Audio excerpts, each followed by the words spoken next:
Hola a todos, soy Mónica Hacha, dietista, nutricionista y tecnóloga de los alimentos.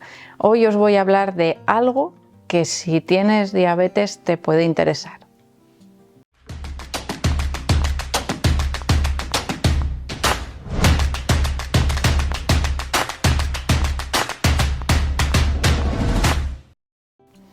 En alguna ocasión os he hablado de los posibles riesgos o peligros que puede tener la diabetes por esa afectación nerviosa, ¿no?, que puede provocar en algunos lugares del cuerpo. Principalmente suele ser una afectación en los dedos de los pies, a veces los dedos de las manos, pero nunca nos acordamos de cómo esa hiperglucemia puede afectar también a otras terminaciones nerviosas, como pueden ser las que acaban en nuestro sistema digestivo. Y una de las consecuencias no muy habituales, pero sí bastante problemáticas, suele ser la gastroparesia. Vaya palabras se inventan, ¿verdad?, los investigadores y los médicos para denominar a cosas tan fáciles de decir como un retraso en el vaciamiento gástrico, es decir, nuestro estómago se para. Bueno, no es que se pare del todo, bueno, en algunos casos se para bastante, lo cual dificulta muchísimo el proceso digestivo. Y aquí nos podemos encontrar a personas que tienen su diabetes perfectamente controlada ya de años, pero de repente empiezan a tener muchísimas molestias digestivas, digestiones muy pesadas. Notan como que lo que comen, una sensación de saciedad terrible, porque claro, es que su estómago pues casi no se vacía nunca. Pérdida de peso, evidentemente, porque se limita la ingesta de alimentos por ese malestar. Bueno, evidentemente la diabetes no es la única causa que puede ocasionar ese retraso, ese mal funcionamiento del vaciamiento gástrico, porque los nervios que llegan al sistema digestivo, bueno, pues están controlados por uno de los principales nervios de nuestro cuerpo, que es el nervio vago, que controla muchas de esas funciones involuntarias de nuestro cuerpo. Yo no le digo al estómago cuándo tiene que dejar pasar el alimento hacia el intestino, ni cómo se tiene que mover para favorecer esa digestión de los alimentos. Es algo que hace mi cuerpo de manera automática, gracias, como os digo, a ese nervio vago, que si se ve dañado, pues evidentemente también va a afectar a ese movimiento o a ese vaciamiento del estómago. ¿Por qué es importante ese vaciamiento del estómago? Pues porque imaginaros que los alimentos se quedan ahí retenidos en el estómago. De hecho, se podrían llegar a quedar retenidos y formar como si fuesen piedras o tumores que después van teniendo un tamaño tan grande que no son capaces de pasar por la válvula que conecta hacia el intestino, es decir, podrían ser un problema de salud bastante importante por un bloqueo, ¿no?, que pueda ocurrir a nivel del estómago por ese bloqueo hacia el paso posterior, que sería la absorción.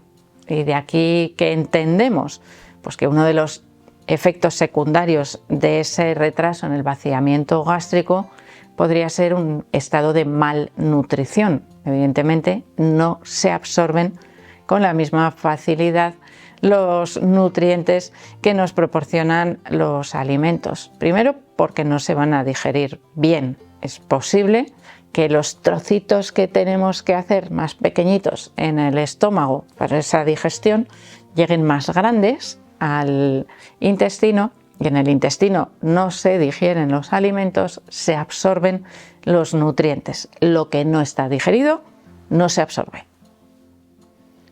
La gastroparesia en muchas ocasiones genera vómitos, porque lo que no se vacía del estómago hacia abajo, pues a veces el estómago trata de que salga hacia arriba porque el paso pues igual es más grueso, ¿no?, para esos trozos más grandes de alimentos, y podría ocasionar vómitos repetidos que podrían a su vez ocasionar lesiones en el caso de que esos trozos de alimentos pues vayan dañando el paso, ¿no?, por el tubo digestivo en sentido contrario. Es decir, a veces podríamos encontrar pues restos de sangre que nos podrían hacer sospechar de que ocurre algo extraño en nuestro estómago, en nuestro sistema digestivo. Además, ya hemos dicho, una baja absorción de nutrientes, excepto casualmente de la glucosa, que no necesita tanta digestión a nivel del estómago porque su digestión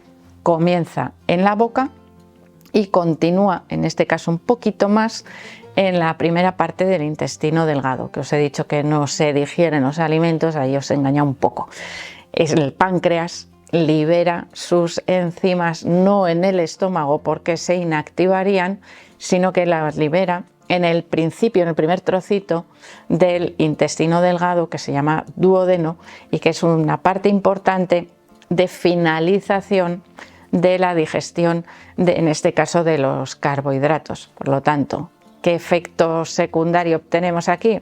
Pues energía, sí, y aumento de la glucosa en sangre, algo que en las personas con diabetes no es beneficioso. ¿Por qué? Porque solo estamos, bueno, no solo, pero casi solo estamos digiriendo los carbohidratos, por lo tanto llegan libres y rápidamente al intestino delgado, que es donde se absorben, sin interferencias, porque el resto sigue todavía en el estómago, porque no se ha digerido del todo y claro, como esos trozos todavía son grandes, pues el estómago no da la orden de que vayan circulando en sentido al intestino delgado. Por lo tanto, se complica muchísimo la digestión de los alimentos. Que por cierto, si la diabetes es la causa de la gastroparesia, esa facilidad de absorción de la glucosa seguiría complicando aún más esa patología. Así que vamos a ver qué es lo que realmente podemos hacer si nos lo han diagnosticado, porque cura como tal no tiene. Lo que tenemos que evitar es que se siga produciendo daño y facilitar el proceso digestivo para evitar los posibles daños que puedan ocasionar una mala nutrición. En primer lugar, tendríamos que comer en cantidades pequeñitas para que el estómago tenga poco trabajo. Esas recomendaciones de cuántas ingestas hacer al día, olvidaros de ellas, cuantas hagan falta. Es decir, yo tengo que mantener un aporte de nutrientes X y para hacerlo sin causar daños al estómago necesito hacer 10 ingestas. Pues 10 ingestas al final van a ser cantidades muy pequeñitas de manera más o menos continua. Si además consigo un aporte adecuado de nutrientes, que en este caso no debe favorecer el exceso de glucosa, alimentos de fácil digestión, por ejemplo, los huevos, el pescado blanco, se digieren más fácilmente. Tendríamos que combinarlos con otros alimentos de fácil digestión, como pueden ser los cereales tipo arroz, pasta blanca, todo refinado, porque lo que tarda más en digerirse es la fibra, que realmente no se digiere y tiene que seguir circulando. Es decir, cuanto mejor y más digiera los alimentos en el estómago en pequeñitas cantidades, menos trabajo le voy a dar al resto del cuerpo y mejor absorción de nutrientes voy a tener. Se suele recomendar también la ingesta de multivitamínicos, ¿no?, para poder tener un máximo de absorción de nutrientes con un menor esfuerzo del sistema digestivo. Hay que tener mucho cuidado también con la hidratación, especialmente en el caso de que ocurran vómitos, que es una de las pérdidas importantes que podemos tener de líquidos en el cuerpo, es decir, favorecer también ese aporte suficiente de hidratación. Podemos aprovechar, por ejemplo, para utilizar caldos en lugar de agua sin más, para ese aporte extra de algunos nutrientes en formato líquido. Además, algunas veces la leche, si es que se digiere y se tolera bien, leche desnatada, por ejemplo, aquí como curiosidad os digo que en algunos estudios se ha descubierto que la leche desnatada es el líquido que más hidrata. Por lo tanto, si hay una buena tolerancia, se podría utilizar la leche desnatada en lugar de utilizar agua de bebida para favorecer también ese aporte extra de hidratación. Y algo que va a ayudar siempre a mejorar ese movimiento del estómago es caminar después de comer.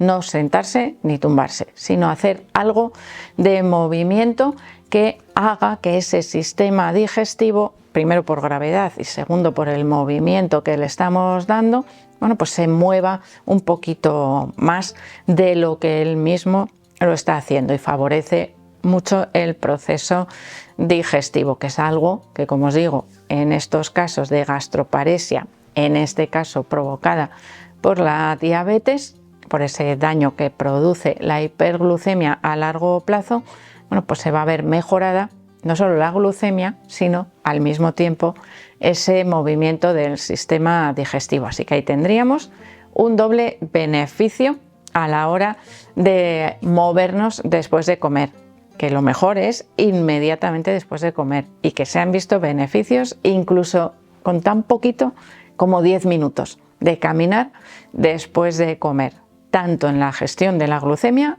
como en ese movimiento del ritmo intestinal y del estómago necesario para la digestión de los alimentos. Así que espero que también lo tengáis en cuenta. Ya veis cómo el ejercicio físico, sin llegar a tener que ser extenuante, un simple paseíto, nos puede resultar en este caso muy beneficioso.